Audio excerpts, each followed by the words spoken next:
welcome back to the Sovereign Dating channel, where I, Alana Mackenzie Page, teach you everything you need to know about living into your feminine allure and creating incredible intimate relationships.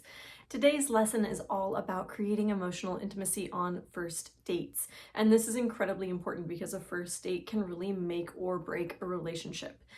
Just like anything at the beginning of a relationship, this is a very important, powerful time because this is the time people will judge you the most, and you'll judge other people the most also. This is the moment when people really put a lot of stock into every tiny detail that's happening. And there's a lot of judgment going on both ways. Usually there's a lot of kind of hesitancy, there's often anxiety, there may even be some outright fear about going into intimacy with someone new. And so it really is an important time to know what you're doing and to feel a little bit more like you have some confidence. You have some idea of what you are looking for, hoping for, trying to create with this other person. And the way to do that is with emotional intimacy. Emotional intimacy is also going to help you kind of smooth over the rough edges of the connection. If you have a great emotional connection, a relationship can survive many, many things. And so a first date is no different.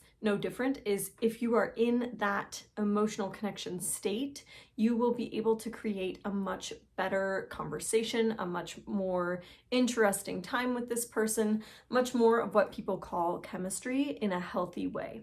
So what you want to be able to do is build strong emotional communication and understand how to do that. I have a couple videos on that and I'll link them down below so you can find them immediately, or else go looking through my channel. There will be many, many videos on emotional communication, I am certain. So let's dive into how to do this on a first date. On a first date, emotional connection usually shows up in two ways, often too much or not enough. And what that means is that some of us tend to be oversharers. This was definitely me at many points in my dating life, where you start to just tell your whole life story or share some details that you're kind of testing the person. It's a little bit fun to do. You want to kind of test the person, but at a certain level, it's just overwhelming to the other person, and you're not actually creating a connection with them. You're just kind of throwing yourself at them, and that's not going to create a fun dynamic of connection and understanding.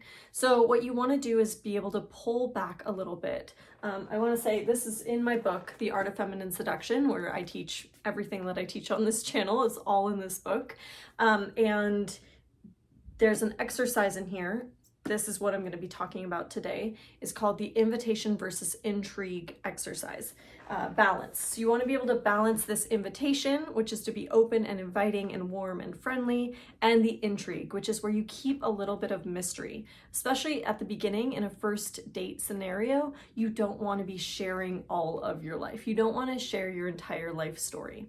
So some things that you can do if this tends to be you, if this tends to be your habit, is that you can play little games with yourself where you don't share everything about your life right away.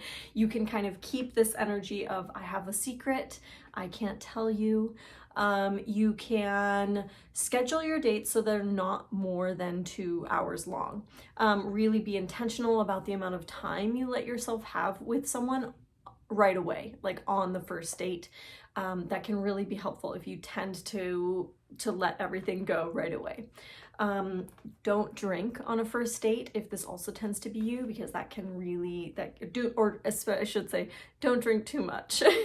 You can have one if that's okay for you and your tolerance level, but you want to really be able to stay in connection rather than in the kind of anxiety that tends to come up. And the bubbliness is how it feels inside. That's how I used to feel, was like this bubbliness would come out of me and I would just start talking and I didn't know how to slow down. So if you are someone who is this kind of very forthcoming person, you want to be able to draw it back to bring yourself a little more into the mystery, into the intrigue of who you are for the purposes of a first date. Now, we also have the people who are very far on the intrigue spectrum, and these are the people who don't share very much. And I actually also had the experience of being this person. So in my early dating, my tendency tended to be to just let the man talk, and I would sit there and nod and smile and say encouraging things and ask more questions. And that is not a great way to start an emotional connection. I could say that's a great way to be a therapist. That's a great way to be loving at certain times, and it's not a great way to behave on a first date where you're really trying to get to understand who this person is and how they communicate on a regular basis. Because you don't want to end up in a relationship with a man who can't hear you, who can't listen to you, who can't ask questions about you. And if you are leading the conversation with a bunch of tell me more, leaned back so far that they can't even get into you, you will not be having a successful back and forth dialogue of emotional connection. And that's really the goal.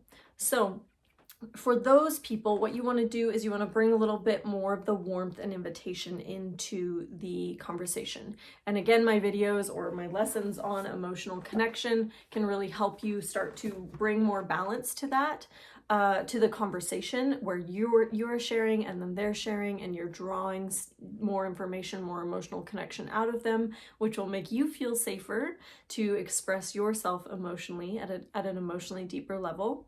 And just little by little inching out.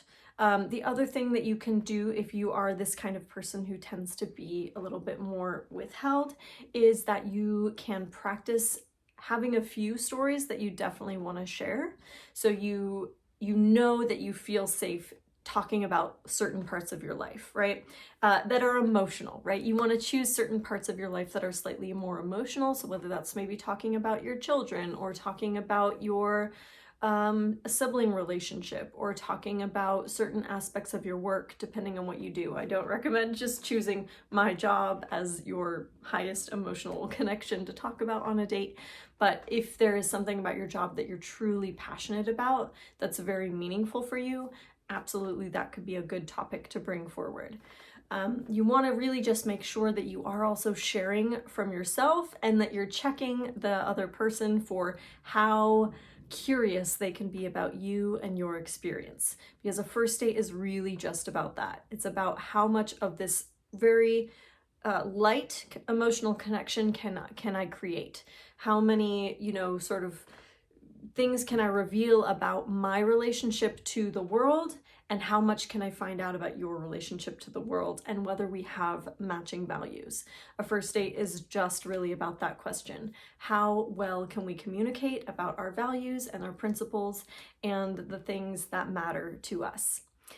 So that's everything. If you have any questions, please leave them in the comments. I would always love to hear from you. And I hope to see you in the next video. So please like and subscribe. That really helps me out. And I will see you next week.